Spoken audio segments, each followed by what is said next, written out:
Welcome back to the Mullen Performance Audio channel. I just got home from work and the wife is out. She had to go to a calling. And I decided that I was going to get a little bit of work done. My son's next door at my mom's house. He's hanging out with grandma, and I figured I would get a little work done on the old Crusty Regal. And you guys know how bad the floors were rusted out of this car. And the biggest hole was back here on the passenger side. Passenger side rear, this hole was horrendously big. I mean, the hole, you could almost, I'm fat, but a skinny guy could have crawled through that hole and got in the car. That's how bad it was. That's how bad it was. So I had to do some hillbilly engineering here. And you guys got to remember, all this has to do is keep water out, and I'm pretty sure I'm just going to concrete the floor in this car. So all it's got to do is keep water out and concrete in. So we just got to basically make a bowl out of it. So I came in here, I put just some metal I had laying around, I screwed it to the floor. I grabbed an old towel and what little fiberglass resin I had, and I basically trimmed it up a little bit and made it, well, here. I know this looks like absolute dog meat, and I totally agree. But you know what? When you do resin and all this kind of stuff, this all looks like crap, and then when it dries, you come back in and you just trim everything. I'll trim all the excess. I'll hit it with a flat disc, kind of knock down all this extra stuff like this, you know. I'll knock all that down. And then if I really want to get crazy about it, I can go over it with a second coat. And I could even Bondo that if I want to. I can come over and just slather Bondo on it to stiffen it up a little bit. Because I'm going to come back in here and I'm going to PL around all these edges, up and around. I'm going to make sure this is just totally sealed. Then I'll have to do that side, which you see that side is not as bad. I mean, that side over there is a hell of a lot easier fix. You know, this was the guy I bought this car off of. He was going to give it to his wife and they were going to haul the kids around in it. That's the seatbelt mount right there. That was the seatbelt mount right there. They're gone. So this car, and you see how bad this is. The kids would have just fell through the floor. So I'm glad they didn't do that. But like I said, I'll come back in here with a flat disc. I'll clean all this up. I need to buy some more fiberglass resin. For some reason, I cannot. Richmond's fiberglass resin pour. So when I go into town, for some reason, I can't seem to find fiberglass resin anywhere. So I'm probably going to have to order a bunch of it. But boy, the wasps really love this car. They've already built a nest in the door I've already had to take out. The bugs love this car. But I'll come back in and, oh yeah, I gotta get those. You guys see those? See those right there? Those will tear the top of your head open.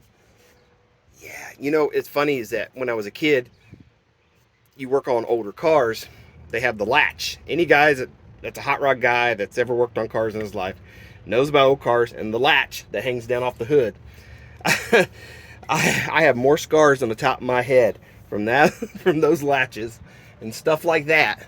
I just crawled in a minute ago and raked all the skin off the back of my neck over here. So, working on old cars, you wonder how those old farts get all chewed up and it look like they've been through 5 world wars. It's because of all the sharp edges. A lot of the newer cars is just plastic, so you get those really sharp, like the plastic turns into razor blades. Old cars that just scoop chunks of meat off your body. The new cars that just cut you to pieces. But I'm getting off track. I'll come in here, guys. I'll clean all this up. I mean, you guys got to push my ass. I mean, you really got to yell at me. It's like, come on, pussy, get this done.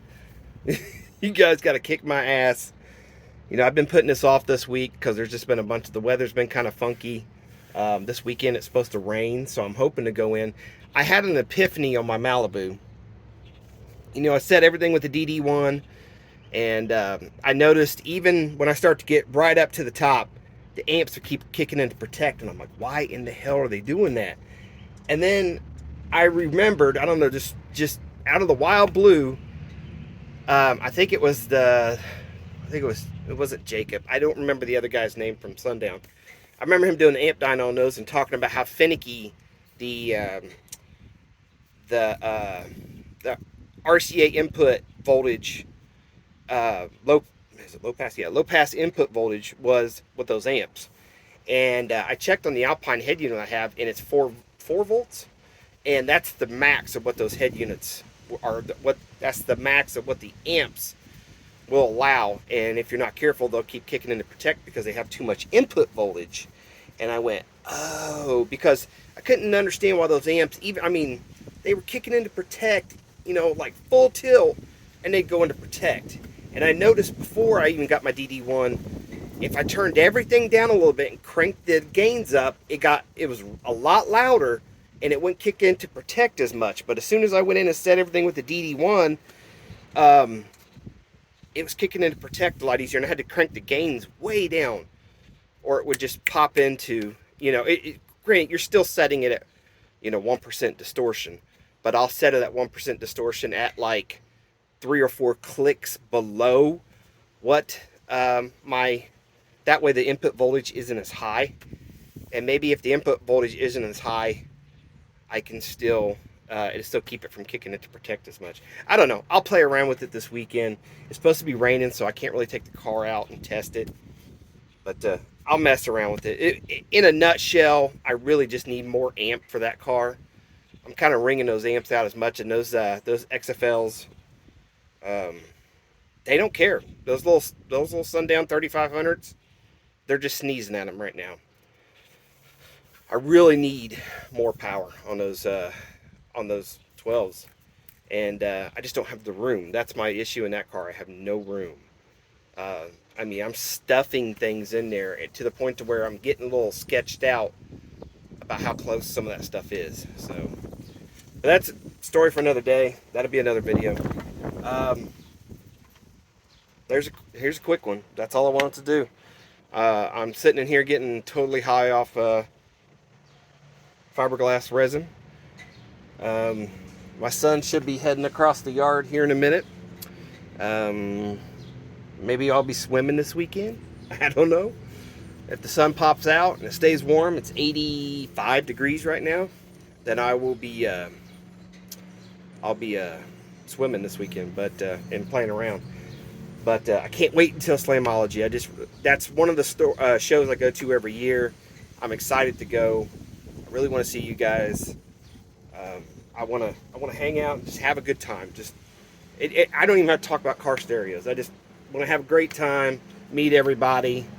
You know, it's one of the few shows I go to during the year where, you know, people are into car audio as much as I am. A lot of these shows I go to, guys aren't into car audio as much, but when I get this car done, you know, Scott was talking about how it's nice to go to shows that people aren't interested in car audio because it draws more of a crowd, and it does. A lot of people don't understand, you know, what goes into something like this, and when they see something that's really built, it freaks them out, and then it makes a big impression on them.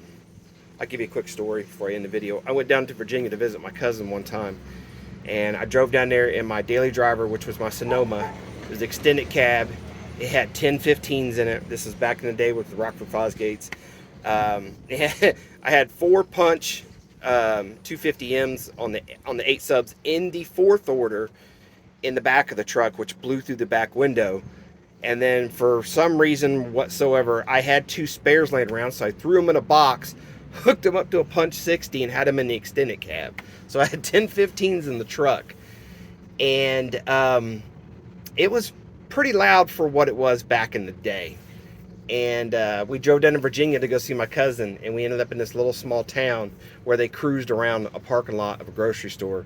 And I pulled in, and I stopped, and we start playing the radio, and I mean, it looked like we just got surrounded. I mean, people totally surrounded my truck.